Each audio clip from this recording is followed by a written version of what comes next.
Bonjour à toutes et à tous et bienvenue sur On Your Marks pour un nouvel épisode.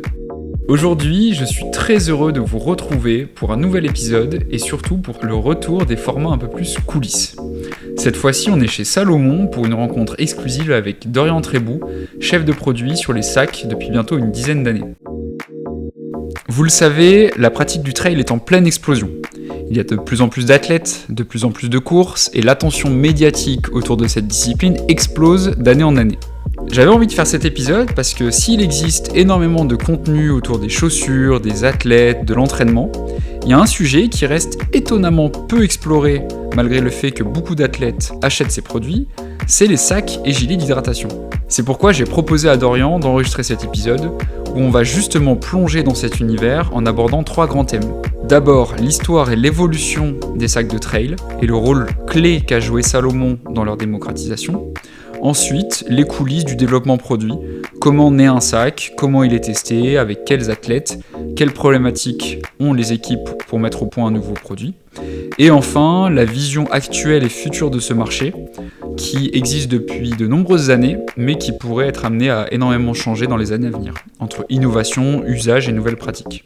Avec Dorian, on est super content de vous partager cet épisode et on espère vraiment qu'il vous plaira. Avant toute chose, pensez bien à vous abonner à On Your Marks et sans plus attendre, place à l'épisode. Bonne écoute! Mais avant de démarrer l'épisode, je tenais à vous rappeler que On Your Marks a l'immense chance d'être en partenariat avec Distance. Vous connaissez forcément Distance, c'est un véritable acteur du monde du running, avec des magasins en France, à Lyon, à Paris, mais aussi à Copenhague, à Iten au Kenya et, plus récemment, au Japon. Distance, c'est avant tout une équipe de passionnés, avec une sélection pointue de matériel running et surtout des conseils ultra qualitatifs pour vous aider à trouver exactement ce qu'il vous faut. Pour fêter ce partenariat, Distance vous offre 10% de réduction sur le site ou en boutique avec le code ONYOURMARKS10 disponible dans la description de cet épisode. Alors n'hésitez pas à aller faire un tour chez eux pour vous équiper comme il se doit. Bon épisode! Bonjour Dorian, merci beaucoup de me recevoir aujourd'hui ici chez Salomon. Je suis hyper content de pouvoir échanger avec toi parce qu'on va parler d'un sujet que je trouve beaucoup trop laissé de côté dans l'univers du running. Les gens sont obsédés par les chaussures, par la performance, par l'entraînement, par plein de choses. Et il y a de plus en plus d'intérêt autour du trail running. Le running même sur route connaît un boom sans précédent. Et il y a un élément qui est souvent laissé de côté, c'est celui des sacs de running, des sacs de trail, et ça va être notre sujet d'aujourd'hui parce que toi tu es donc chef de produit bags chez Salomon, une des marques qui est leader dans le domaine, donc ça va être hyper intéressant de parler de ça avec toi. Parce que oui, il y a un élément qui est central dans la pratique du trail et de la course longue distance et qui est trop discret, c'est le sac d'hydratation et les gilets d'hydratation. Comme je l'ai dit, il y a des livres sur les chaussures, il y a des musées de la chaussure, il y a des centaines de milliers de podcasts, d'articles, il y a vraiment toute une bulle de gros geekos qui parlent que de ça, de stack, de mousse, de tout ce qu'on veut. Mais j'ai jamais vu de contenu spécifique ou d'interview de contenu sur le sac en course à pied. Donc hyper content de pouvoir parler de ça avec toi. Pour 2 raisons. La première, c'est que je suis un peu chauvin, on est français, ici on est chez Salomon, évidemment on va parler de Salomon, mais j'ai toujours entendu dire que c'était la marque qui avait inventé ou si ce n'est démocratisé, rendu vraiment populaire ce nouveau produit, les sacs de trail. Et la seconde, c'est que comme tu es le responsable des sacs chez Salomon, on a donc la meilleure personne possible pour venir nous en parler. Donc merci beaucoup Dorian d'être avec moi aujourd'hui. Avant de rentrer dans les détails, est-ce que tu pourrais te présenter aux auditeurs d'On Your Marks, nous dire qui tu es, quel a été ton parcours, d'où tu viens, Bien sûr. Tout ce genre de choses. Merci déjà de mettre en avant cette catégorie de produits. Je suis très heureux de pouvoir en parler et aussi de le défendre, parce que c'est vrai que c'est un sujet hyper important pour nos coureurs, et donc ça me tient vraiment à cœur d'essayer d'expliquer un maximum de choses sur le sujet. Donc bienvenue chez Salomon déjà. Merci. Et du coup pour me présenter, donc moi j'ai 30 ans, j'ai rejoint Salomon il y a déjà 8 ans, donc je suis arrivé en stage comme un bébé il y a 8 petites années. et j'en suis jamais reparti. Donc à la suite de mes études que j'ai fait à Annecy et à Lyon dans le management des entreprises, j'ai pu intégrer Salomon en stage de 6 mois pour découvrir un peu le métier de chef de produit. Ouais. Donc je suis pas responsable de la catégorie sac, sinon je vais me faire taper sur les doigts.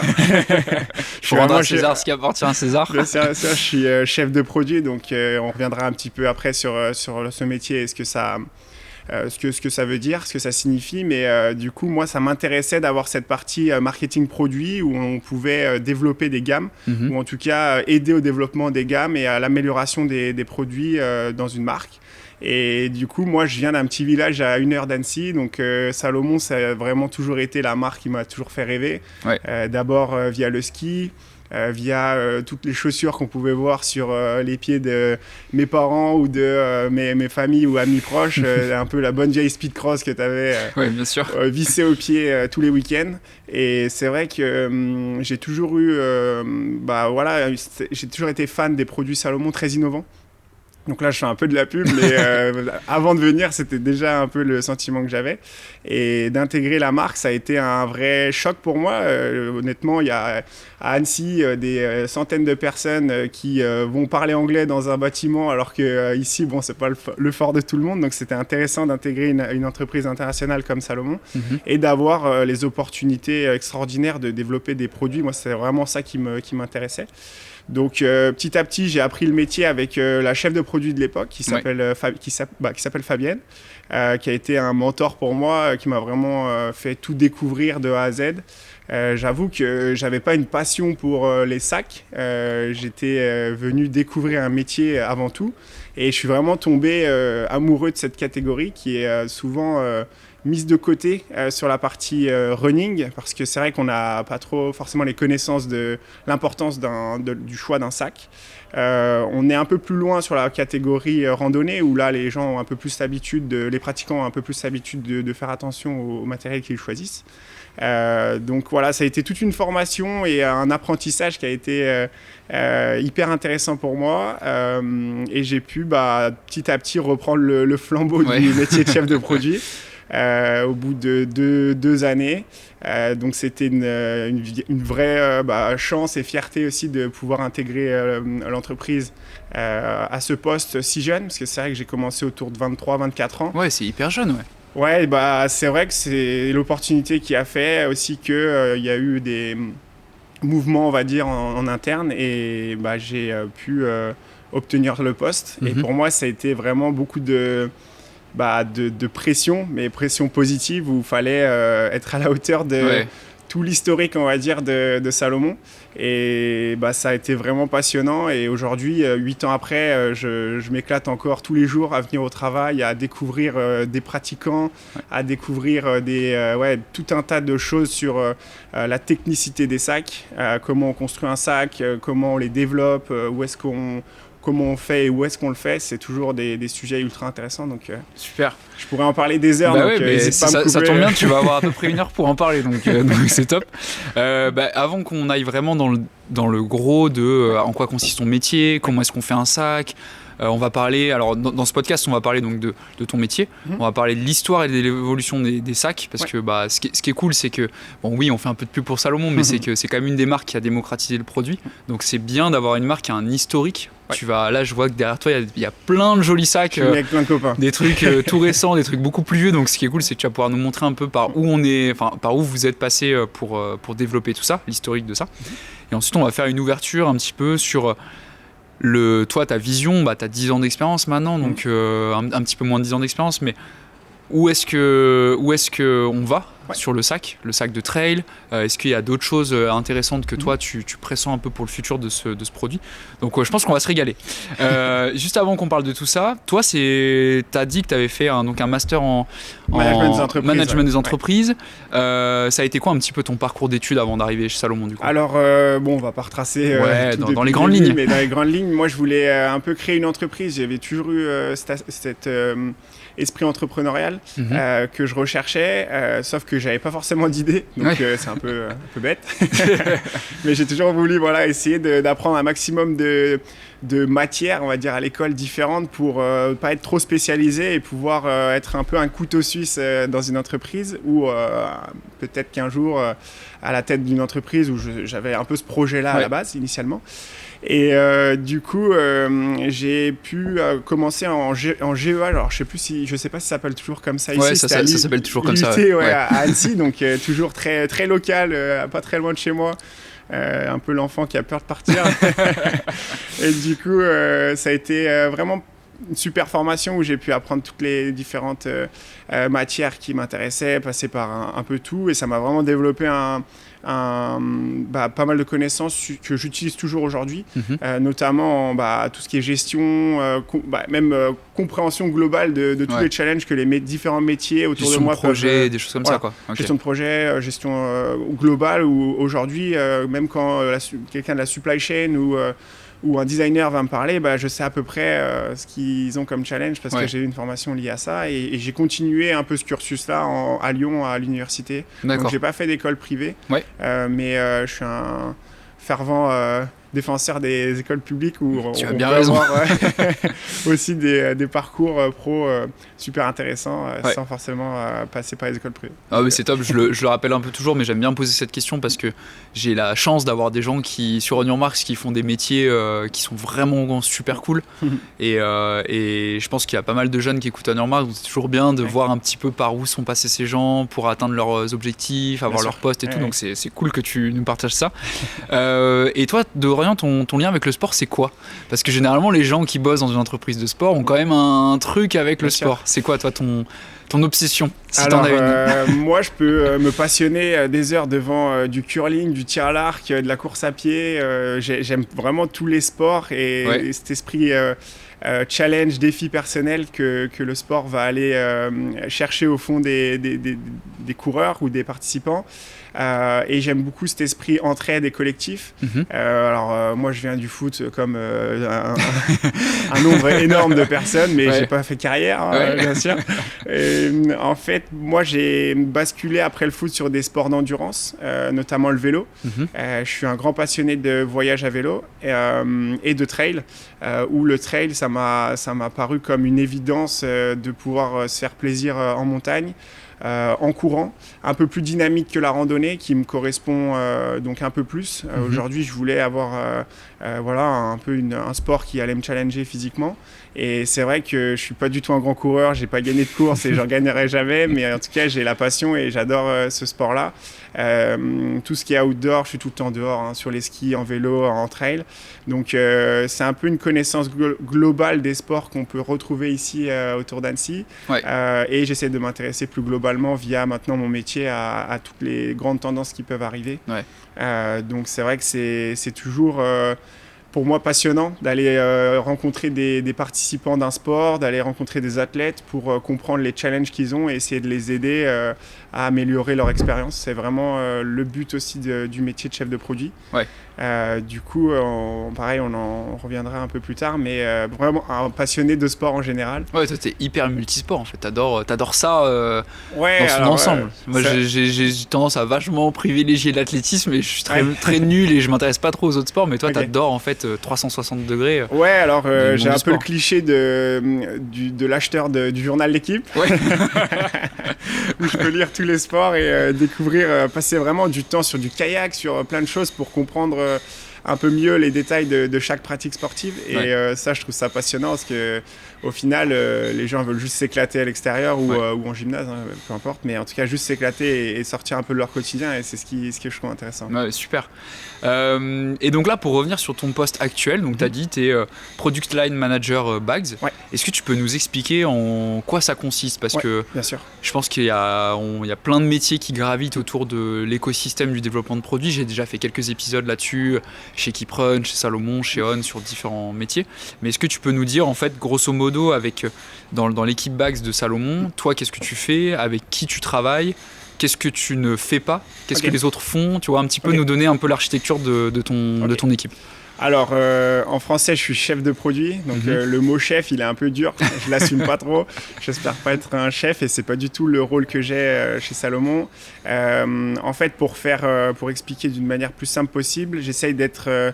les chefs de produit chez Salomon essayent d'être les liens entre l'extérieur et l'entreprise. Donc, d'aller chercher un maximum de tendances, aller chercher un maximum d'informations auprès de participants d'un sport. Donc, par exemple, si on prend l'exemple du running, aller parler avec des clubs de course à pied, avec des pratiquants, pour essayer de repérer des améliorations possibles à amener dans notre gamme.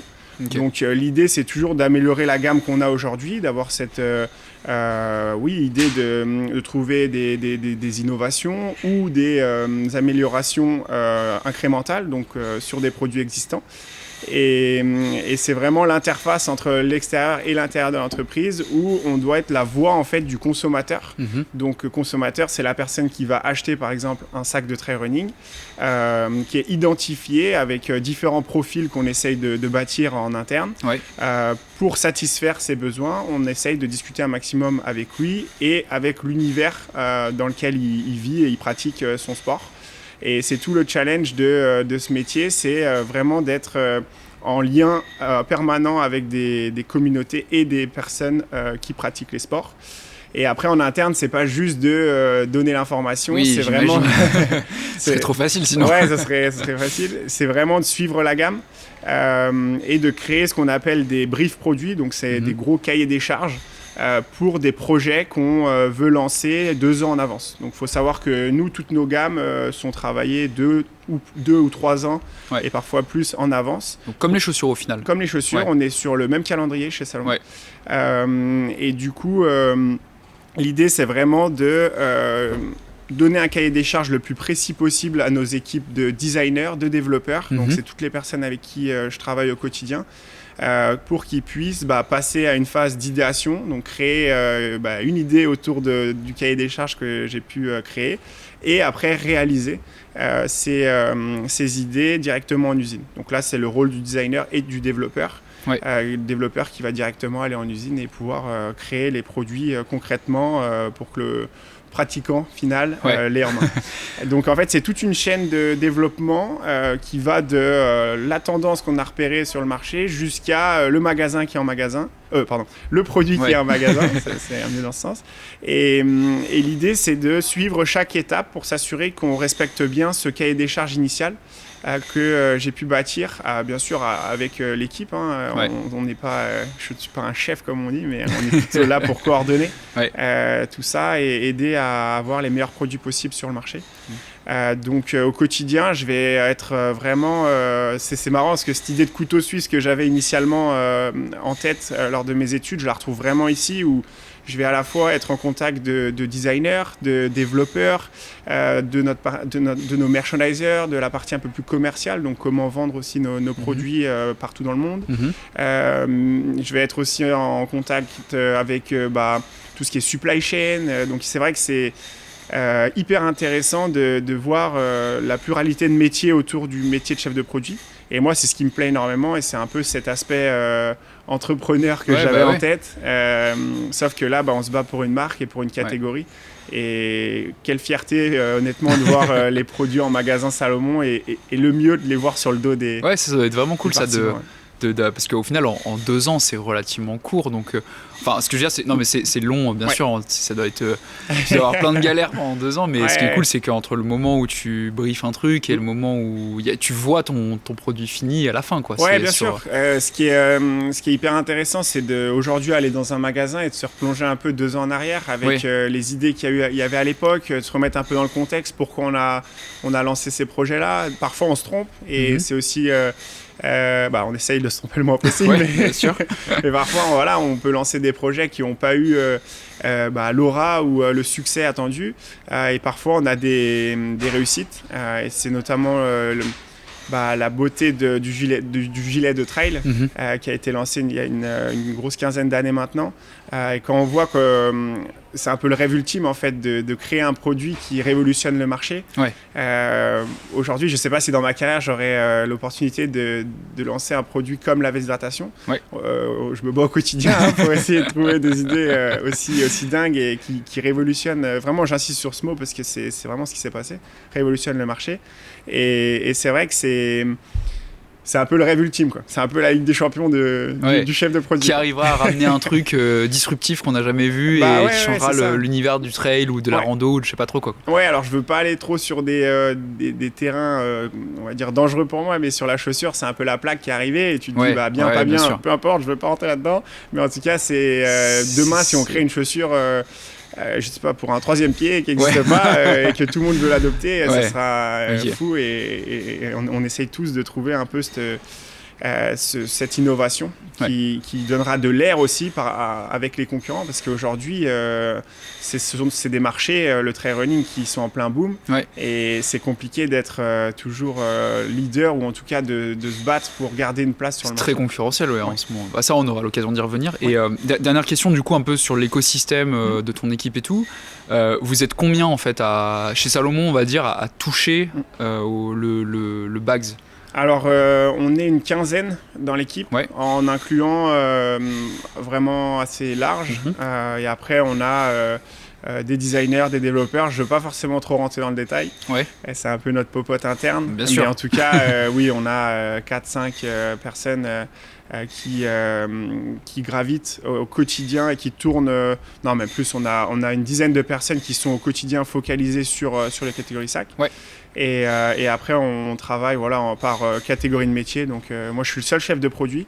Et après, il y a des designers, des développeurs et tout ce qui est service hyper important, merchandising, supply chain, qualité. J'ai oublié de mentionner tout à l'heure tout ce qui est qualité et service après-vente. Il y a beaucoup de métiers qui sont vitaux pour le bon fonctionnement d'une gamme.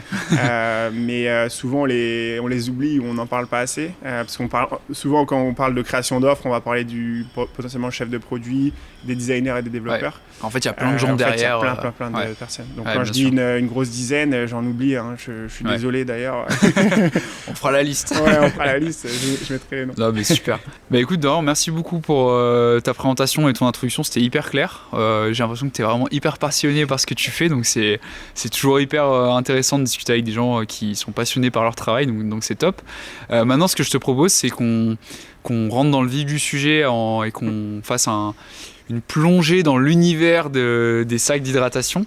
Et j'aimerais qu'on commence par un peu d'histoire parce que c'est une partie fascinante que tu m'as déjà un petit peu expliqué en off et que les gens ignorent. Là aujourd'hui, il y a beaucoup de néophytes dans le milieu de la course à pied, du trail, qui arrivent, tant mieux pour eux, mais dans une offre au produit qui est super, de haut niveau, hyper qualitative, mais ça n'a pas toujours été le cas. Il y a eu une grosse évolution entre ce qu'on voit aujourd'hui dans les magasins et ce qu'il y avait il y a 10, 15, 20 ans. Donc on va parler un petit peu de ça. Aujourd'hui, les sacs de trail, ils font complètement partie du paysage, que ce soit sur trail ou même en course à pied, on en voit partout. Mais ils ne sont pas apparus du jour au lendemain. Il y a forcément eu tout un process derrière. Je l'ai dit un peu en introduction, mais Salomon, c'est la marque qui a inventé... démocratiser le gilet d'hydratation. Est-ce que toi, tu peux nous raconter comment est né le sac de trail, le cheminement qu'il y a eu en termes de développement produit, pour expliquer un petit peu, en plus là je vois que tu as des super sacs de différentes époques derrière toi, donc tu vas pouvoir nous montrer tout ça, mais est-ce que tu peux prendre un petit moment pour nous présenter ce qu'il y avait il y a 15 ans, les premiers sacs de trail, comment c'est né, quel a été le processus, versus aujourd'hui, où est-ce qu'on en est? Bien sûr, c'est un sujet qui me passionne énormément, donc n'hésite pas à me couper parce que je risque d'aller un peu trop dans le détail. Faut qu'on se replonge un petit peu dans des courses et dans l'époque, donc on est autour de 2008-2009, donc je sais pas si... tu as un peu si vous allez avoir le temps, mais c'est hyper intéressant de regarder des vidéos, par exemple, de l'UTMB en 2008-2009 et de regarder les équipements. Donc, j'ai en tête des sacs à dos un peu randonnés. Donc, j'en montrerai quelques-uns juste après, mais des bons vieux sacs à dos pour aller aujourd'hui à la Tournette ou faire une montagne à la journée. Et les gens partaient pour 30 heures, 40 heures avec ça. Des t-shirts coton, des chaussettes en coton, des chaussures de randonnée, donc c'est vraiment un autre univers. Aujourd'hui, on se pose la question de chaque gramme qu'on emporte sur un UTMB. Qu'est-ce qu'on met dans notre gilet d'hydratation pour être le plus léger possible. Mais si je prends un exemple tout bête, à l'époque, il n'y avait pas de gourde à l'avant. Donc pour boire, c'était le réservoir dans le dos ou la bonne vieille bouteille de randonnée sur le côté du sac. Donc c'est vraiment hyper intéressant de comparer les images d'une course. Vous prenez UTMB, c'est un peu la coupe du monde du trail running et c'est toujours intéressant d'avoir un repère comme ça et de la comparer avec 2025. Des athlètes ou même des participants, des finishers. L'équipement a été complètement révolutionné et ce que je trouve super intéressant, c'est que le SAC a participé grandement à tout ça. Ouais. On est passé, donc je vais prendre un petit exemple. Ouais, vas-y. On est passé d'un sac un peu plus classique, avec, comme je le dis, un sac de randonnée avec des bretelles à l'avant et puis une construction donc qui était bonne à l'époque, mais qui aujourd'hui nous paraît un peu dépassée, old school, moins adapté à ce qu'on peut voir sur les tops athlètes sur le départ des courses. Nous, en fait, Salomon, on a l'habitude de dire qu'on a créé les vestes d'hydratation. Faut savoir qu'on avait une grosse connaissance de tout ce qui était raid aventure. Donc, les chaussures ont créé une révolution sur tout ce domaine-là, accompagner des consommateurs sur des activités très dynamiques. Ouais. Et multi-compétences avec des passages dans l'eau, des passages dans des montagnes techniques, moins techniques, etc. Donc tout l'apprentissage qu'on a fait côté chaussures, il nous a servi. Des XA Pro, des choses comme ça, là, les chaussures exactement. très vintage mais qui sont hyper à la mode en ce moment. Exactement, ouais. Donc on voit parfois un peu en ville, mais à la base c'était pour une pratique très précise. Et raid aventure, on pouvait faire du kayak, de l'escalade, de la course, de la marche. Donc il y avait du vélo, il y avait plein d'activités et on a essayé d'adapter tout ça avec les sacs qu'on avait à l'époque, donc de créer des sacs dynamiques. Donc ça, c'est un peu l'héritage qui a expliqué que des personnes ont aussi travaillé sur le trail. Et il y a une personne qui a été aussi très importante dans tout ça, c'est Kilian Jornet. Oui, bien sûr. Donc, qu'on connaît tous. Tout le monde connaît. Ouais. Donc, en fait, il faut se replonger avec l'équipe SAC de l'époque. Donc, moi, j'étais pas là. Et j'ai eu aussi un second mentor, on va dire, qui s'appelle Serge, qui lui a vraiment été à l'origine des sacs d'hydratation. Donc, faut savoir que chaque année, à l'époque, tout ce qui était recherche et développement, les équipes de recherche et développement, les designers, les développeurs, donc l'équipe était plus petite, mais il y avait ce qu'on appelle des séjours, enfin des running camps. Ouais. Alors à l'époque, ça s'appelait des camps de développement de produits, où on essayait de trouver des innovations et développer les produits avec des athlètes. Et donc, si on se replace en 2008, il y a eu ce sujet qui est arrivé sur la table de se dire comment améliorer les sacs qu'on a aujourd'hui qui sont adaptés au raid aventure et comment aller chercher plus de confort et de la performance pour accompagner un Kilian Jornet qui avait à peu près 18 ans à l'époque et qui voulait tout révolutionner avec une idée hyper minimaliste de toutes les approches. Plus léger, plus vite, plus longtemps. Le plus léger, le plus vite, voilà. Okay. Donc Kilian, il est arrivé avec une idée. Donc pareil, là je parle je parle un peu avec des pincettes parce qu'une fois de plus je n'étais pas là et ça a été vraiment des légendes presque pour moi qui m'ont bercé, qui m'ont bien accompagné pendant toutes ces années. Mais Kilian, Serge et l'équipe ont travaillé autour d'abord d'un sac très proche du corps. Initialement, il parlait éventuellement d'un t-shirt avec des poches pour essayer de retirer complètement le sac. Donc, il y a eu tout un tas d'essais, de prototypes qui ont été faits avec Kilian et Serge pour arriver au premier sac qu'on peut un peu génial, plus appeler comme un sac d'hydratation. Ouais. Donc c'est le premier sac qu'on a lancé et commercialisé. Donc les premiers prototypes n'étaient pas vraiment comme ça, pas finis et prêts à être lancés sur le marché comme celui-là. Donc là je fais un petit descriptif pour ceux qui écouteront juste le podcast, mais ça ressemble quand même beaucoup plus. On est passé d'un sac un peu de randonnée classique, là le premier que tu nous as montré, à un sac qui ressemble plus à un gilet comme ce qu'on connaît aujourd'hui de ce que Salomon et d'autres marques proposent sur le marché. Alors, toute l'idée de ce sac-là, c'était d'avoir un aspect seconde peau, donc d'avoir le sac qui est le plus proche du corps pour avoir le meilleur confort, la meilleure stabilité possible et des accès très simples. Ouais. Donc, des accès à l'avant avec des poches qui sont sur le harnais, qui sont beaucoup plus accessibles à l'avant qu'à l'arrière. Où on doit retirer le sac, fouiller à l'intérieur, etc., etc. Donc il y a toujours un compartiment à l'arrière, mais c'est pour les affaires qu'on juge un peu moins, on va dire, utiles dans chaque minute d'une course. Ouais. Donc c'est les choses qu'on peut se servir lors d'un gros changement de température ou d'un petit souci. qu'on n'avait pas forcément anticipé. On a quelques objets qui sont stockés à l'arrière. Ouais. Mais en tout cas, l'idée, c'était vraiment d'amener ce fit, donc cette construction très proche du corps qui va permettre de courir avec beaucoup de stabilité et de confort sur des heures et des heures il faut pas que ça ballotte au final. Ça, c'est un peu l'ennemi du sac, j'imagine. Exactement. Donc nous, le gros ennemi, je parle de fit, mais c'est l'ajustement en fait et le maintien du sac qui va nous amener la stabilité, qui est un peu la bataille ultime. Ouais.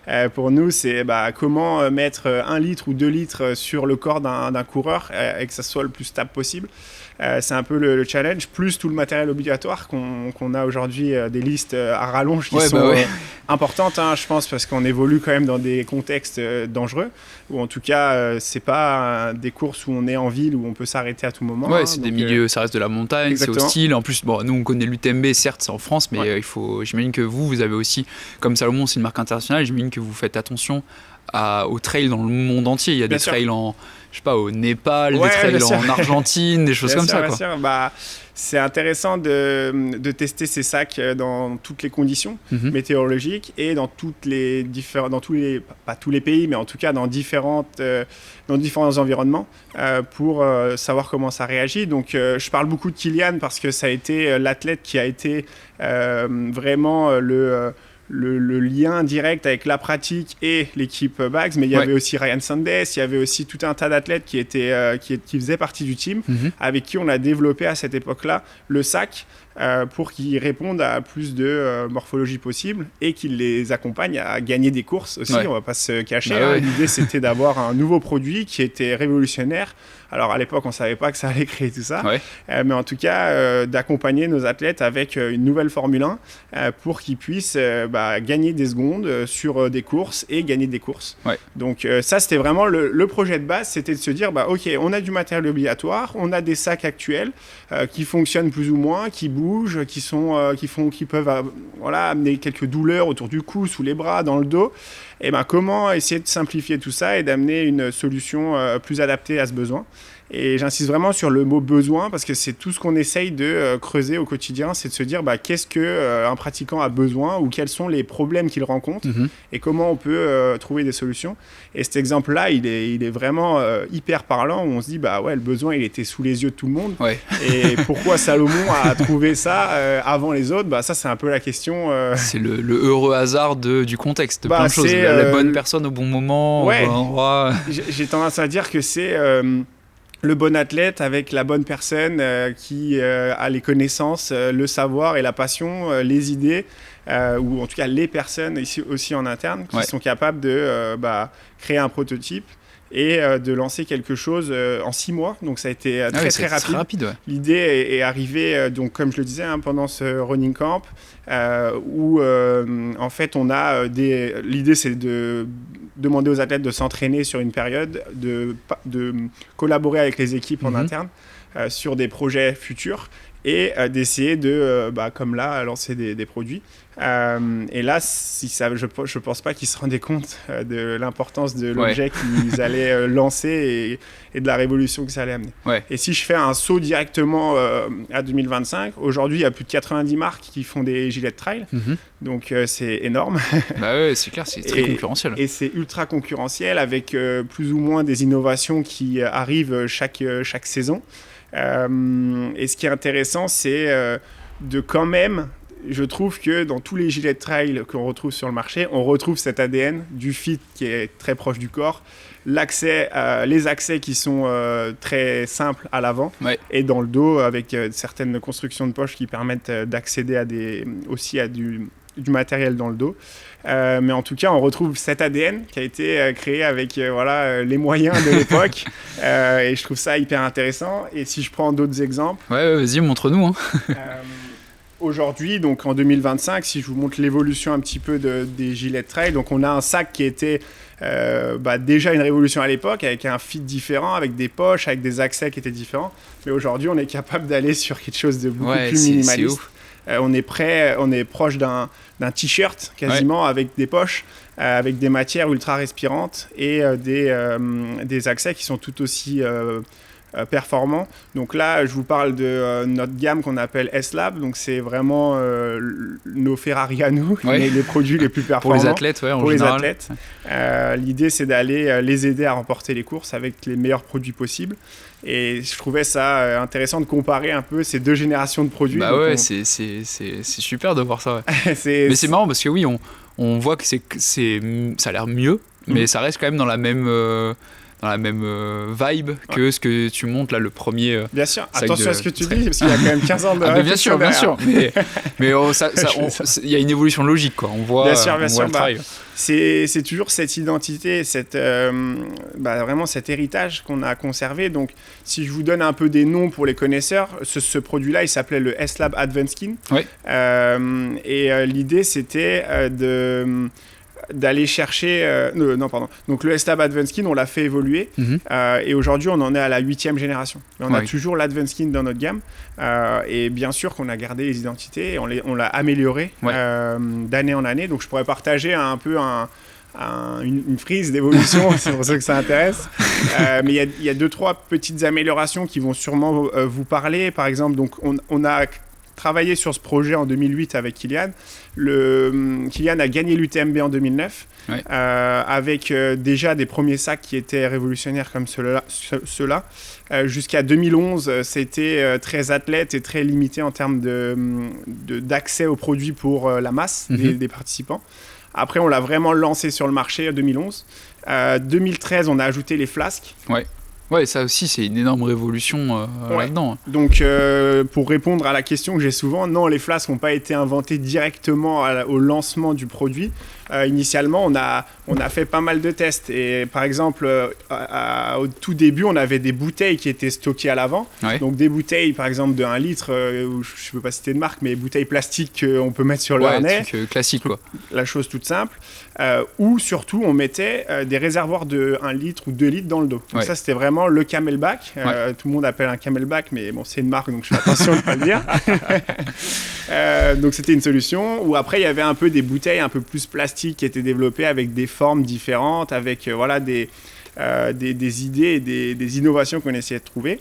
Et en 2013, on a lancé les flasques. Donc aujourd'hui, les flasques, c'est sur tous les gilets de trail. On les retrouve partout. Et c'était l'idée d'avoir un stockage d'1 litre à l'avant qui est super accessible et dont on peut connaître en permanence le niveau de stock d'eau que l'on a à l'intérieur de ces flasques. Donc ça peut paraître être un détail, mais c'est le gros problème d'un réservoir où on va tirer sur la pipette et à un bout d'un moment, on va se dire « Ah, j'ai plus rien » et puis il me reste 50 bornes avant d'arriver au prochain. C'est comme si tu conduis ta voiture sans la jauge d'essence. Tu stresses un peu de tomber en panne au milieu de la route. C'est un super exemple que je réutiliserai, mais c'est exactement ça. Alors que la flasque, en une simple pression, on sait à peu près ce qu'il nous reste. Et en plus de ça, les flasques, on en a 2, donc on peut aussi jouer avec de la poudre, du sirop ou des goûts différents. C'est aussi une stratégie qu'on peut adopter. Donc pour moi, la flasque a amené une vraie révolution dans l'hydratation. La prise de conscience aussi de l'importance de rester bien hydraté durant l'effort.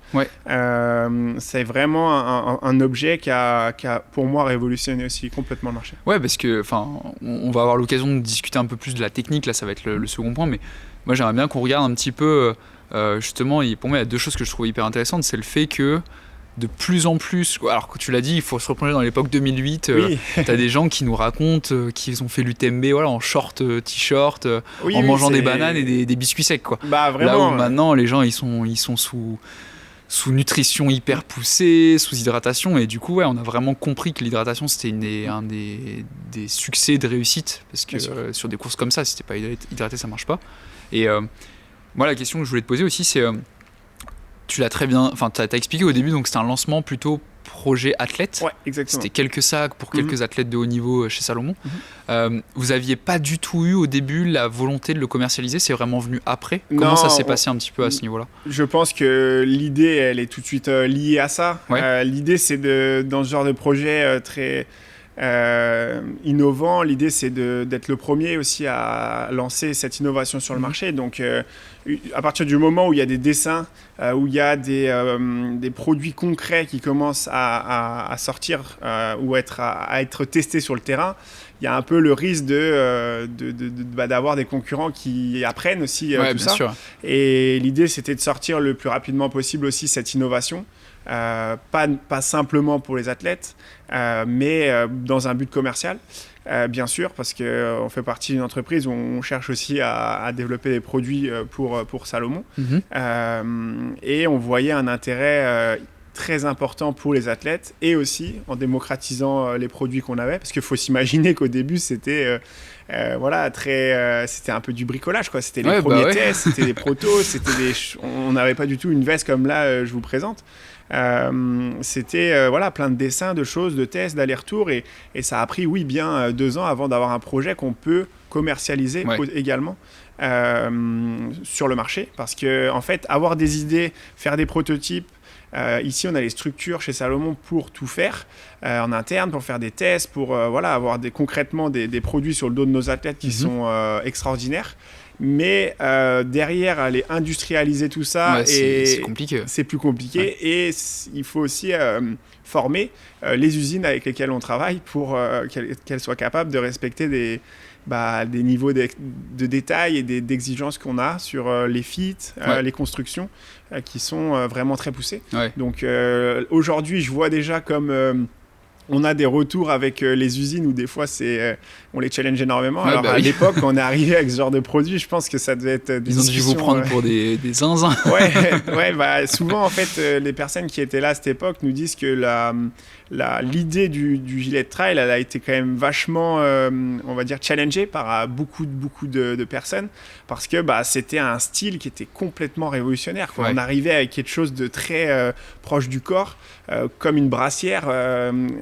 En fait, c'est un peu l'image d'un collant pipette, comme on peut appeler aujourd'hui sur d'autres sports comme le ski de rando, qui plaît ou qui plaît pas. Et ça a été long avant de voir la veste de trail. Ça sort de la zone de confort et du coup, t'es un peu réfractaire de nature à des nouveautés. Donc, il y a dû avoir un chemin de bataille pour réussir à le faire accepter. Bien sûr, et puis il y a aussi toute une sélection de tailles qu'il n'y avait pas avant. Donc il faut bien choisir sa taille pour que le produit soit aussi bien adapté à votre morphologie. Il y a tout un tas d'éléments qui faisaient qu'un sac à dos de l'époque, avec des réglages, c'était plus simple. Et il y avait plein d'exemples qui montraient que des trailers ou des randonneurs, on va dire rapides, finissaient à l'UTMB avec des équipements qui n'étaient pas du tout comme ceux qu'on peut imaginer aujourd'hui. Et des fois, il y a des personnes réfractaires au changement. Et c'était intéressant de voir que ça a quand même mis aujourd'hui une quinzaine d'années avant que ça soit vraiment le produit adopté par tout le monde. Aujourd'hui, vous allez sur l'UTMB, vous voyez... il y a très peu de sacs de rando classiques maintenant. Une dizaine de personnes qui vont aller sur l'UTMB avec ce genre de sac, mais sinon c'est que tout le monde est passé sur des sacs de... Okay. Et justement, en parlant de l'UTMB... au début, il n'y avait pas toutes ces règles. Je pense qu'il y a beaucoup de gens qui vont écouter, qui connaissent un peu les magouilles de Kylian Jornet, la fameuse histoire où il raconte un peu comment il a détourné le règlement. Parce qu'à l'époque, il y avait des règles de matos obligatoires à l'UTMB, mais qui n'étaient pas hyper précises, ou en tout cas très explicites. Donc il fallait avoir par exemple, je dis une bêtise, mais je me souviens qu'il y a une vidéo où il dit dans la liste, il y avait avoir une matière imperméable. Il avait juste pris un tout petit carré de 10 cm sur 10 cm de matière imperméable, des choses comme ça. Est-ce que là, aujourd'hui, vous êtes, je dis vous, toi et ton équipe, vous êtes très attentif à tout ce qui est réglementation de l'UTMB. Est-ce que vous vous parlez un petit peu ? Parce que forcément, si jamais toi tu construis un sac qui une année ne colle plus du tout en termes de matos obligatoire avec ce qui est imposé par le circuit UTMB, qui est quand même le circuit leader en ce moment. Comment ça se passe ? Vous êtes très attentif à tout ça ? Bien sûr. Alors l'UTMB a été a connu un développement si important qu'aujourd'hui, bien sûr, on suit le moindre mouvement, on va dire, de l'évolution des règles de l'équipement et du matériel obligatoire sur les courses UTMB.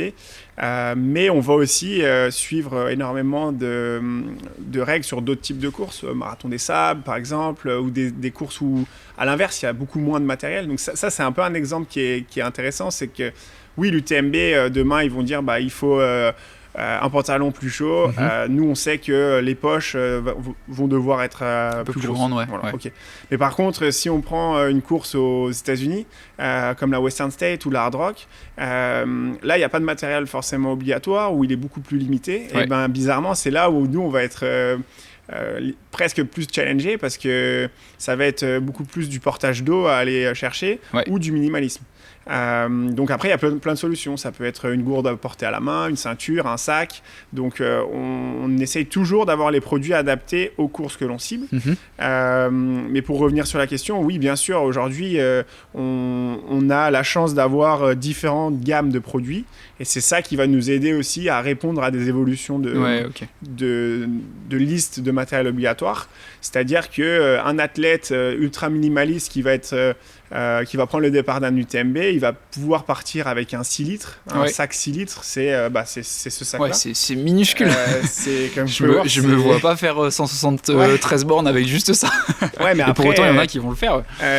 En discutant énormément avec les athlètes qu'on a aujourd'hui dans l'équipe Salomon, si je prends par exemple Thibaut Barognan, il va avoir des stratégies de pointe, on va dire, où tout est calculé. Par exemple, le téléphone, il ne va jamais prendre un iPhone, même le plus petit possible, mais ils vont acheter des mini téléphones pour respecter toujours le règlement, mais avoir le minimum de poids et aller chercher la performance la plus bonne possible via l'équipement qu'il porte. Donc par exemple, un athlète va porter entre 1 kg et 1,5 kg avec la nourriture, sans l'eau, parce que l'eau ça rajoute tout de suite 1 kg. Mais le matériel il est vraiment ultra limité. Allez, on va aller jusqu'à 2 kg avec l'eau et ça sera ultra performant et on aura le top des athlètes avec ça. Par contre, nos coureurs qui vont être finishers, alors pas forcément les derniers, mais même la masse, ils vont plutôt avoir 3 kg, 3,5 kg, 4 kg avec eux. Et donc, il faut être capable d'accompagner à la fois l'athlète ultra performant et le consommateur ou le coureur, le finisher qui a des besoins plus importants. Et donc, chez Salomon, on a fait le choix d'accompagner tous les participants, donc du premier au dernier, si je prends sur l'exemple d'une course. Et donc, on a différentes gammes. Donc, on a des sacs ultra minimalistes pour les athlètes et on a des gammes un peu plus généreuses, on va dire, avec des matières différentes, plus résistantes à l'inverse, mais qui vont avoir des volumes plus importants. Et si je prends juste un exemple d'une des dernières vestes qu'on a lancées, elle s'appelle la S-Lab Adventure, c'est 20 litres de capacité. Donc là, on peut aller sur des courses comme le marathon des sables, avec du matériel pour être en autonomie sur presque une semaine. Il est beaucoup plus gros celui-là. Il est beaucoup plus gros, mais voilà, c'est l'idée d'accompagner toutes les pratiques possible et imaginable en trail running aujourd'hui sur le marché. Ouais, c'est trop cool. Et j'aimerais bien maintenant qu'on parle un petit peu plus de développement produit, de technique. Donc tu nous as dit le cycle de développement c'est 2 ans à peu près, entre 2 et 3 ans. Tu as parlé de brief au début. Est-ce que toi tes briefs, en fait toi tu regardes, est-ce que tu regardes tout le monde pour l'origine de tes briefs, ou c'est quand même très basé on part de l'athlète élite, on part d'un Thibaut Barognan, on parle d'un François Daen, d'une Courtenay, etc. Et ensuite, on décline vers la masse. Comment ça fonctionne un petit peu Parce que j'imagine qu'évidemment, tu dois passer beaucoup de temps à échanger avec des athlètes, mais il faut aussi... des athlètes de haut niveau, il y en a peu. Donc forcément, c'est plutôt aux gens comme tout le monde qui vont acheter des sacs. Comment ça se passe un petit peu le process de développement ? Est-ce que... En fait, c'est quoi je reformule un peu ma question, mais comment tu identifies des nouvelles pratiques ? Là, tu viens de montrer un sac qui est quand même assez différent de ce que j'avais pu voir sur des trails classiques, on va dire. Est-ce que, en fait, tu raisonnes uniquement en termes de fonction, tu raisonnes en termes de personnalisation pour un athlète, et du coup, ça va donner une gamme ? Est-ce que tu regardes des fois, tu as des produits où tu ne regardes absolument pas les élites, mais tu vas regarder vraiment monsieur et madame tout le monde qui va faire l'UTMB en 40 heures. Comment ça se passe un petit peu dans ton développement à toi? Alors, beaucoup de questions. Ouais. Je vais essayer de répondre au mieux. Alors, tu choisis, hein, tu réponds à ce que tu veux. Hein. Ouais, je vais essayer de faire au mieux. Alors, déjà, on va dire que les athlètes occupent une place très importante dans tout ce qui va être innovation et recherche de projets complètement différents. Donc le S-Lab, c'est le Salomon, le laboratoire Salomon, et c'est là qu'on peut jouer et essayer d'aller trouver des nouveautés avec nos athlètes qui sont pour nous on va dire les coureurs les plus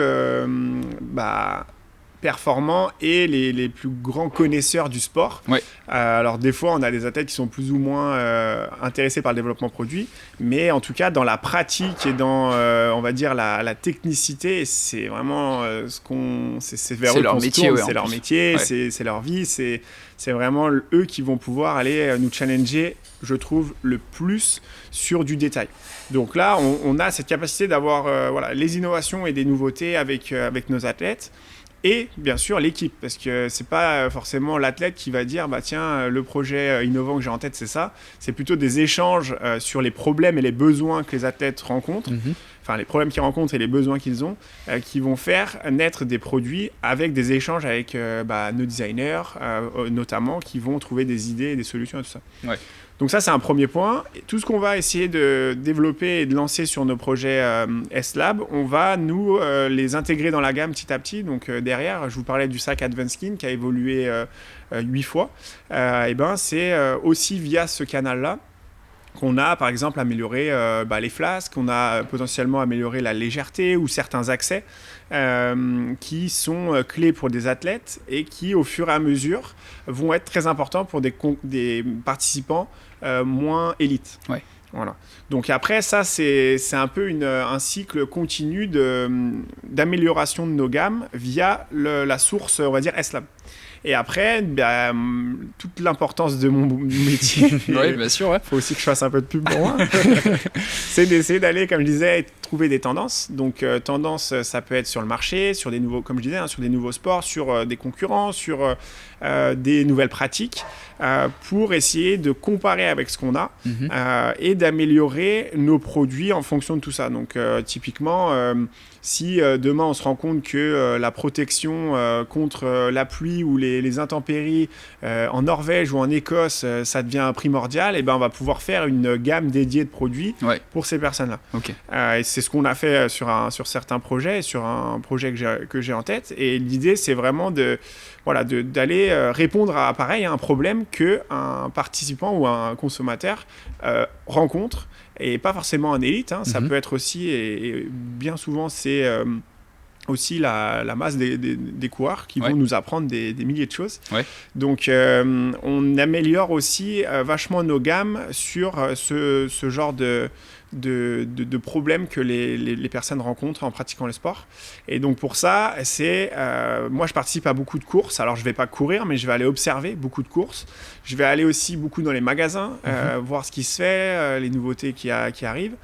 Il y a tout un tas de discussions avec des clubs, des communautés, avec des fédérations lorsqu'elles existent dans certains sports, pour rester à la page, être à jour sur ce qui arrive, sur des nouvelles règles, sur tout ça, et de se dire comment on répond aujourd'hui avec nos produits, et si on ne répond pas avec nos produits actuels, comment on fait pour que dans 2 ans on soit présent avec une solution. Ok. Et justement, est-ce qu'il y a des choses, par exemple, que là, sans pour autant dévoiler forcément tous les coulisses de comment ça fonctionne, mais est-ce qu'il y a des trucs un peu, plein de projets que vous avez lancés en développement et au final qui ne sont jamais sortis? Ça arrive d'avoir des sacs, tu vois, où tu as envie de tester une nouvelle techno, un nouveau matériau, des choses comme ça, mais au final que vous arrêtez pour X raisons. Ça, c'est des choses qui sont assez fréquentes, qui font partie du quotidien de ton métier? Bien sûr. Je parle dans un monde où on n'a pas de limite en termes de ressources, donc pas de stratégie. Imaginons qu'on n'ait pas de stratégie commerciale et pas de stratégie développement produit. On pourrait lancer des dizaines et des dizaines de sacs pour répondre aux besoins, même très niches de personnes au fin fond d'un pays qui représenterait des quantités très, très faibles. Il ne faut pas oublier qu'on essaye aussi d'avoir une logique déjà mondiale, où on essaye de satisfaire les besoins autant de consommateurs européens, mais on va de plus en plus aussi satisfaire des pays comme les États-Unis, le Canada, la Chine, tous les pays d'Asie, donc le Japon par exemple. Et donc ça nous emmène dans une logique où on doit réfléchir globalement, souvent, et faire des choix. Et aujourd'hui, on n'a pas une gamme que l'on veut étendre avec des milliers de produits. Donc, on essaye au quotidien de faire des choix pour limiter aussi la gamme et avoir la gamme la plus efficace possible. Efficace globalement, et globalement, c'est-à-dire dans tous les pays du monde, dans lesquels où on va vendre nos produits. Et après, c'est vrai que on peut faire aussi des adaptations, bien sûr, en termes de région, mais l'idée, c'est d'être sûr que dans un trail que l'on fait en Europe, en Asie, ou aux États-Unis ou en Amérique du Nord, on ait des produits qui fonctionnent, pas forcément... Enfin, si, le mieux possible pour un consommateur et un besoin donné. Je sais pas si j'ai répondu à ta question. Non, mais c'est très clair. Ouais. Et il y a une dernière question que je voulais te poser un petit peu sur le développement produit, sur comment tu arrives à créer de l'innovation, parce que justement, tu as dit un peu toi que ton rêve, ce après quoi tu cours et ton équipe vous courez, c'est d'arriver à... Alors, l'équipe avant toi a réussi à amener le sac de trail vraiment sur le marché, grosse nouveauté, disruptif et tout ça. Et donc là, le but, c'est de refaire un peu la même chose, d'essayer de ramener quelque chose de nouveau. Comment... Aujourd'hui, en 2025-2026, là, on enregistre l'épisode fin décembre, début décembre. Comment est-ce que les athlètes et leur point de vue, ils sont quand même intégrés dans ce que vous faites aujourd'hui, dans le sens où, je vais être hyper caricatural, moi, les sacs que tu me montres qui sont derrière toi, ils ont l'air super bien. J'ai envie de dire, c'est pas pour te jeter des fleurs, mais ça a l'air de faire incroyablement le taf, et j'ai l'impression qu'on a atteint le sommet de ce qu'on peut optimiser. Est-ce que je me plante complètement ? Est-ce que, en fait, même après 10 ans, 15 ans d'expertise en sac, quand tu fais encore tes running camp avec les athlètes Salomon, est-ce qu'en fait tu apprends encore des trucs où tu dis ah ouais, là il faudrait qu'on soit meilleur ? Est-ce qu'il y a la source d'inspiration, elle est intarissable, ou là on commence à arriver vraiment sur un truc, putain, on est bien, quoi.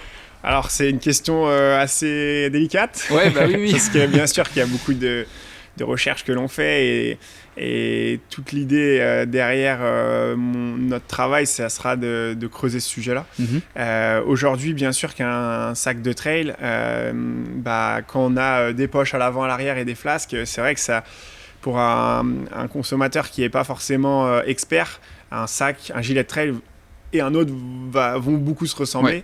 Nous, on joue sur des... Enfin, moi, quand je vois des sacs, je vois beaucoup de détails. Oui, toi, ça te parle. Ouais, des poches, des matières, des zips qui sont complètement différents et qui n'ont rien à voir. Mais souvent, quand je parle avec ma famille, je suis trop dans le détail. Souvent, c'est un peu le retour qu'on me fait. Mais je pense qu'on va continuer, bien sûr... Et je parle globalement sur le marché, on va continuer à aller chercher des améliorations des produits qu'on a aujourd'hui sur le marché, donc des vestes de trail.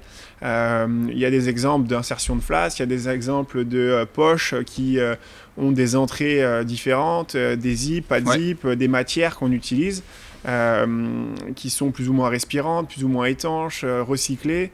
Donc tout ça, ça va être des batailles qui sont, je trouve, très intéressantes, et voilà, ça va être le cœur même je pense, du futur proche de la veste d'hydratation. Par contre, derrière, qu'est-ce que sera le sac de trail dans 10 ans ? C'est toujours des questions tu anticipes mes questions. Ah, c'est ça. C'est super. Désolé. Mais c'est toujours la grande réflexion. Et je pense qu'il y a 20 ans en arrière, les personnes qui s'occupaient des sacs à dos à ma place chez Salomon ne pensaient pas avoir une telle révolution sur le marché. Donc, toute l'idée, ça sera d'essayer d'être le premier à innover, à trouver quelque chose de... Pas forcément différent. Au final, il ne faut pas chercher la différence pour être différent, je trouve. Il faut essayer de répondre au mieux aux besoins des consommateurs. Et pour ça, il suffit d'un peu aussi de voir, d'étudier un peu ce qui peut arriver. Actuellement, c'est compliqué d'imaginer le futur, mais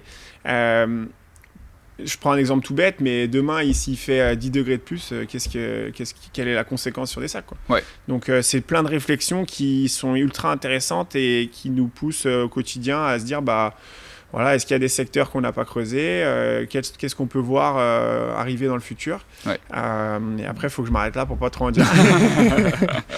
Mais juste, il y a une question que je voulais répondre aussi, je pense que je l'ai pas trop abordée. On a aujourd'hui sur le marché une place... alors, j'aime pas trop parler de leader parce que c'est toujours la bagarre dans l'industrie de se dire bah non, je suis leader, les quantités, blablabla, qui est leader sur le marché. C'est toujours un peu flou. J'ai un exemple qui est toujours très parlant et c'est un peu mes chiffres préférés. Ouais. C'est qu'aujourd'hui, quand on va sur l'UTMB, on fait des comptages. Donc l'UTMB, imaginons que ça soit comme tout le monde a plus ou moins l'air d'être d'accord de dire que c'est notre coupe du monde bien sûr, du trail. Aujourd'hui, si on compte le nombre de sacs qu'on a sur les coureurs, les sacs Salomon représentent à peu près 65% des coureurs. C'est énorme. Donc c'est énorme.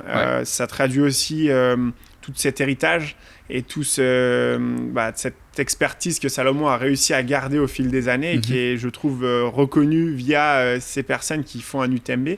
L'UTMB, il faut quand même être sacrément courageux pour s'élancer sur 170-180 km. Et quand je vois autant de sacs, je suis tellement fier et heureux de voir ça. Juste le sac Advanced, donc l'histoire de l'Advanced est forcément liée à cette course. Et aujourd'hui, l'Advanced, il est sur un coureur sur deux à l'UTMB. Et pour nous, ça, c'est la meilleure récompense possible, imaginable. C'est énorme. Et par contre, ça met une énorme pression également sur comment garder cette place au fur et à mesure des années qui ça doit être hyper intéressant parce que évidemment c'est des sujets un peu sensibles sur comment vous allez faire dans le futur, les nouvelles innovations, etc. mais c'est vrai que moi c'est un sujet qui m'intéresse énormément sur la course à pied, c'est que c'est un peu là. En ce moment, là, il y avait The Running Event il n'y a pas longtemps, mais on voit des dizaines et des dizaines de marques arriver sur le secteur, certaines qui sont très innovantes par leur design, certaines qui sont au contraire pas du tout innovantes. Il y a plein d'acteurs qui essayent le gâteau grossit forcément. C'est la running inflation comme disent certains. Et le gâteau il grossit, donc tout le monde essaie de garder sa part. Mais je trouve ça très intéressant de voir qu'il y a de la concurrence pas que sur les chaussures mais aussi sur le monde du sac. C'est clair. Après pour répondre à ça, c'est vrai qu'on se déplace aussi beaucoup sur des courses partout dans le monde, que ce soit en Asie, aux États-Unis, même en Amérique du Sud, partout où on essaye d'aller voir si les comportements des participants évoluent, changent ou comment en fait tout le monde réagit à des conditions de course différentes. Et ça c'est passionnant quoi. Ton métier c'est de comprendre en gros, c'est comprendre ce qui se passe.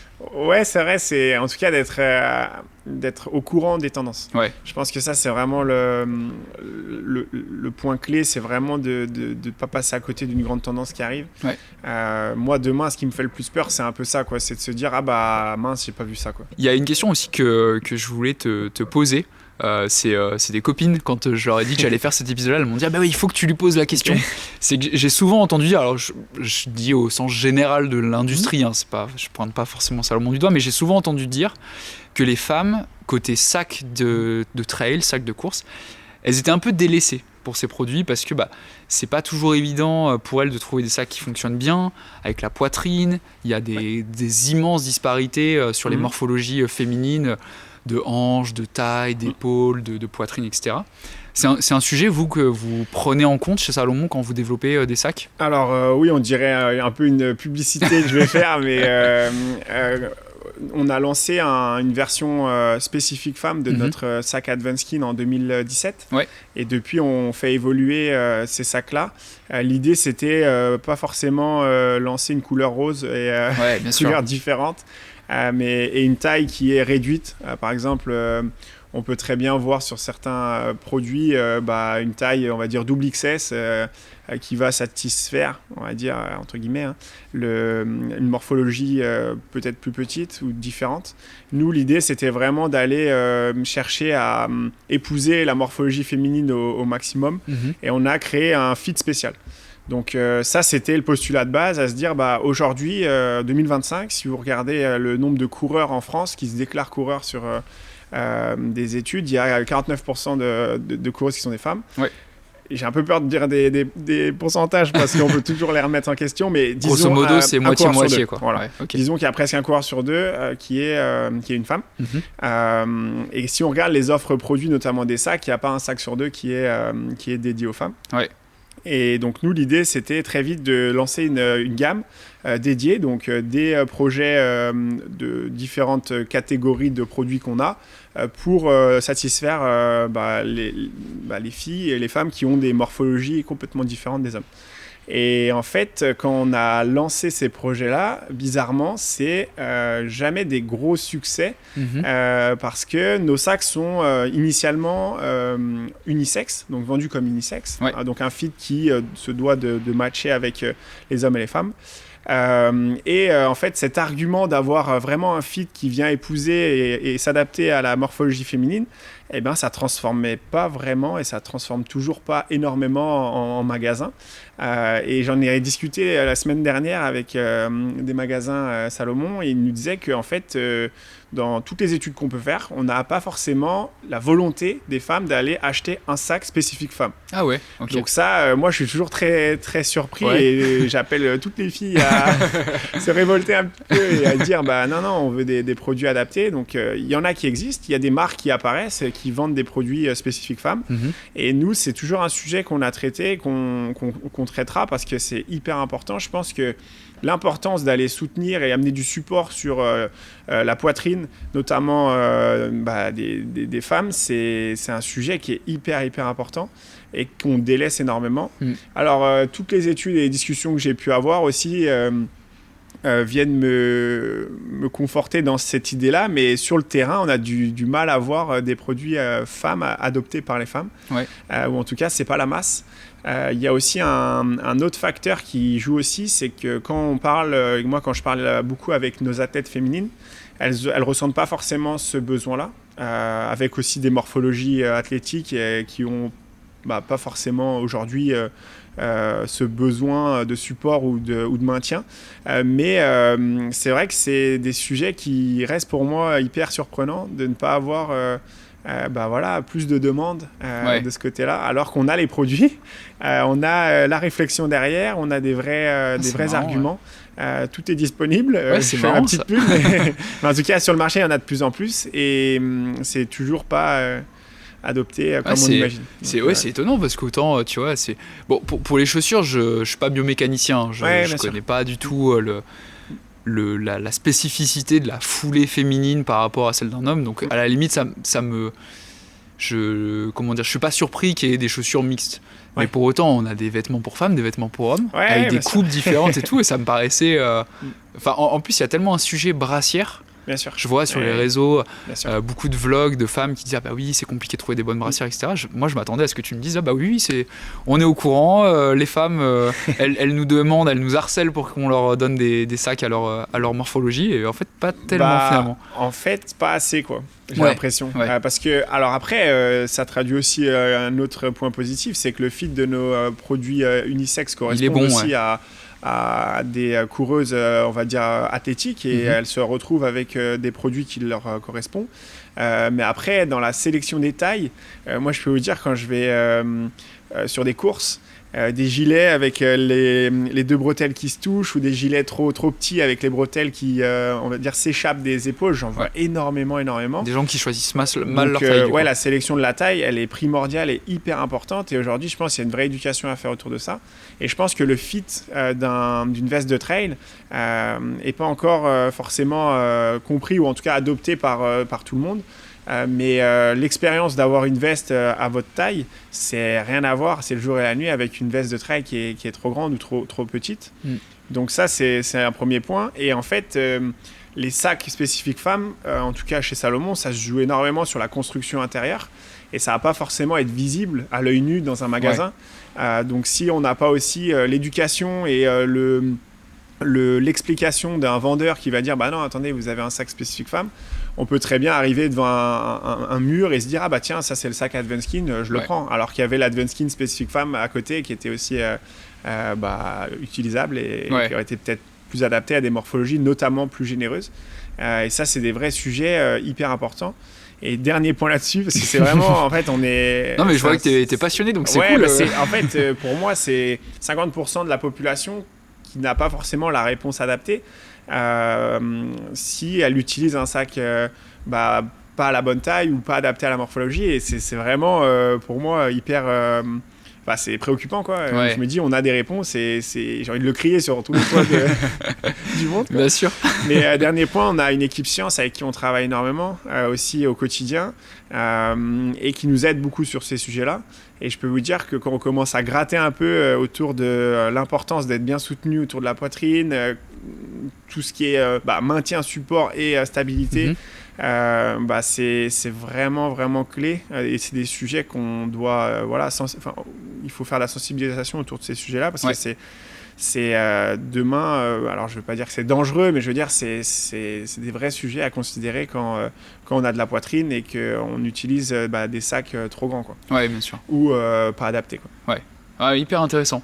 Moi, j'essaie toujours de gratter un peu avec toi pour savoir, tu vois, qu'est-ce que vous avez, pas forcément dans le pipe, mais comment est-ce qu'on prépare les nouveaux produits.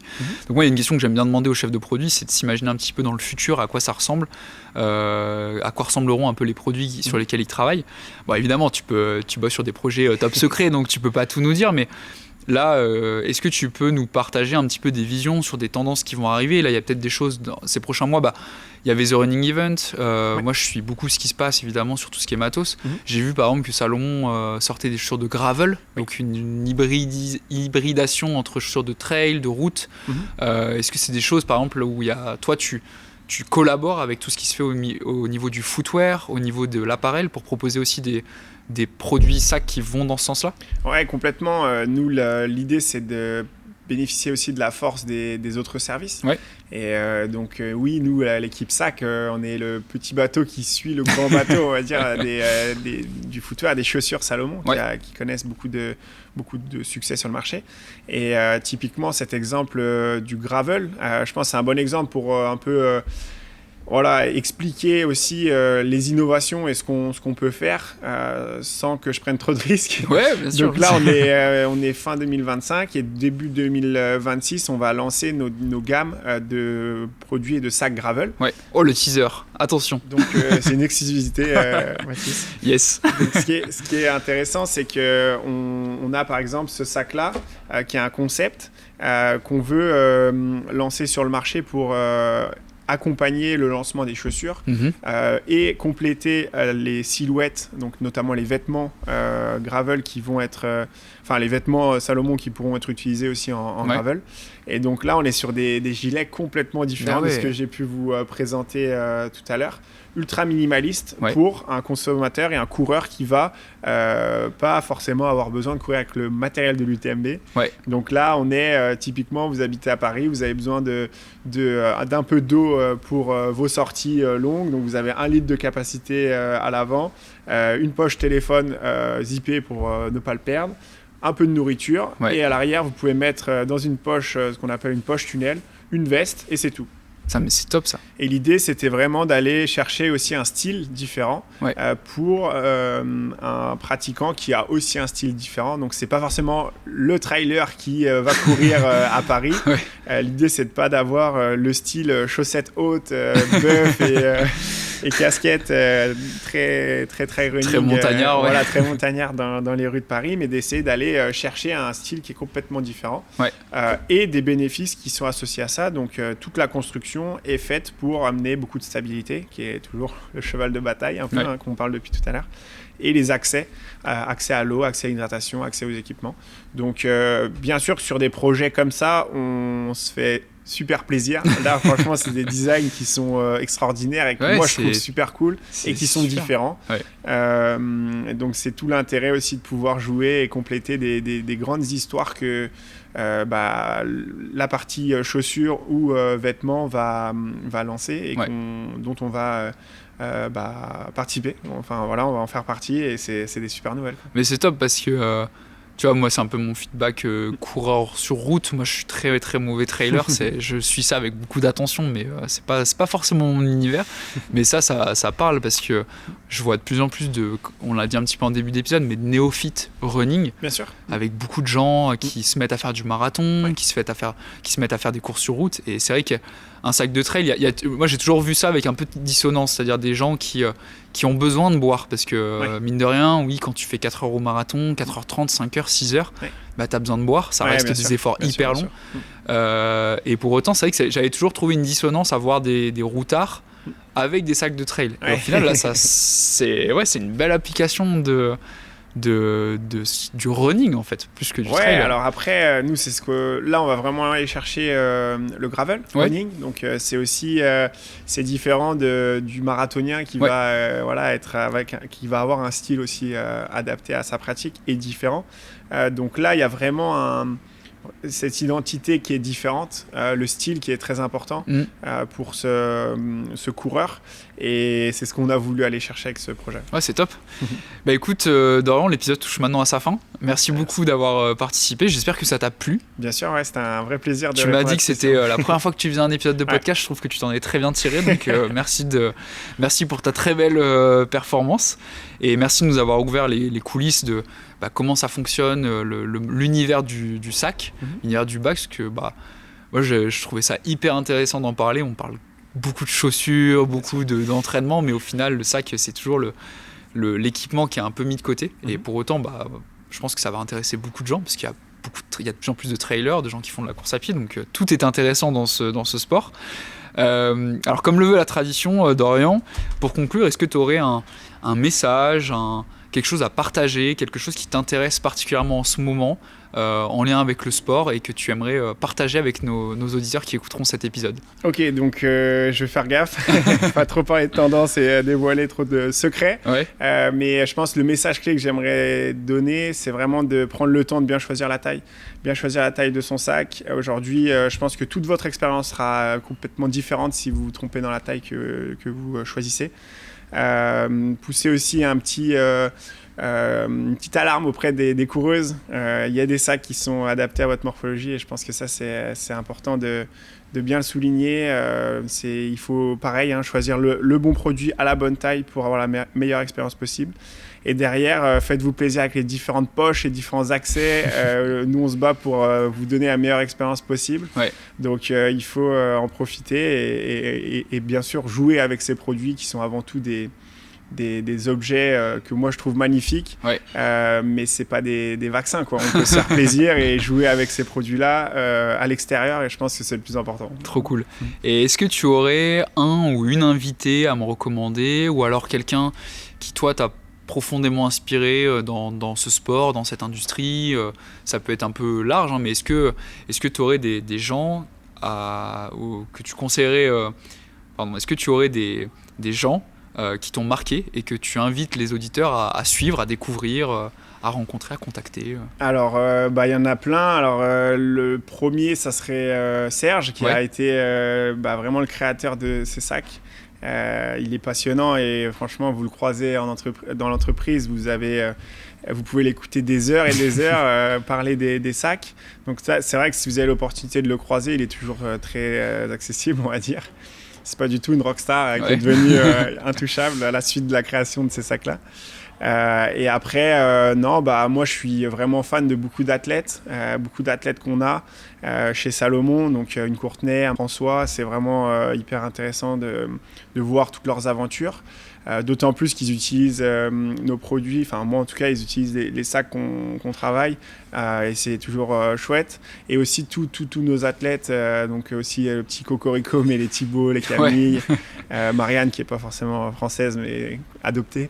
Donc il y a des personnes à aller voir, il y en a plein. Je pense que l'univers du trail, il met en avant des personnalités qui sont de plus en plus différentes. Il y a une lumière qui est de plus en plus importante sur ces coureurs, et je trouve ça passionnant. Donc il y a tout un tas pour la jouer un peu Salomon et Chauvin, toutes ces personnes-là sont passionnantes. Donc n'hésitez pas à aller voir tout ce qu'ils font. Et dernière question, où est-ce qu'on peut suivre ton travail? Alors évidemment, je pose la question à chaque fois à des gens qui bossent sur des produits, donc évidemment ça va être en magasin, parce que le fruit de ton travail, c'est forcément ce qui sort un peu des magasins Salomon et tout ça. Mais est-ce que toi tu as un LinkedIn? Est-ce que des fois tu participes à des conférences, des choses comme ça, où tu parles un peu de ton métier? Si jamais on veut en savoir un peu plus sur toi, sur ce que tu fais au jour le jour, Alors aujourd'hui non, j'ai pas forcément de conférences, ou comme tu disais, l'univers des sacs, ça reste un petit milieu secret, on va dire, où il n'y a pas trop la même réflexion, le même intérêt qu'on peut avoir sur les chaussures. donc j'ai pas vraiment d'endroit où vous pouvez me suivre. N'hésitez pas, si vraiment les sacs vous passionnent, à me contacter via LinkedIn. Ça, j'essaye de répondre et de rester super ouvert. Hein. Il y a beaucoup d'étudiants qui me contactent et j'essaye de toujours répondre. Et après, oui, la meilleure récompense possible, c'est de voir les consommateurs acheter les produits et de les voir sur le dos, que ce soit en course ou dans le quotidien. Et c'est vrai que ça, pour moi, c'est la meilleure récompense. Si vous voulez suivre un peu tout ce qu'on fait, c'est dès janvier dans les magasins, on aura des nouveautés qui vont apparaître, des nouveaux sacs. Et je pense que c'est là où vous pourrez voir et évaluer au mieux ce qu'on fait chez Salomon aujourd'hui. Écoute, Dorian, merci beaucoup. Hyper cool de pouvoir discuter avec toi. Merci pour la primeur de ta participation au podcast. C'était super intéressant. Et puis bon courage pour tes projets sportifs, vélo, trail, tout ce que tu veux. Et puis surtout bon courage à toi et toute ton équipe pour le développement des futurs sacs des années à venir. Merci beaucoup, Dorian. Merci.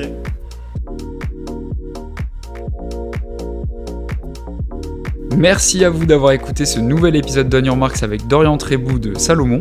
On espère sincèrement que cet échange vous a plu et que vous avez appris plein de choses sur les coulisses des sacs de trail.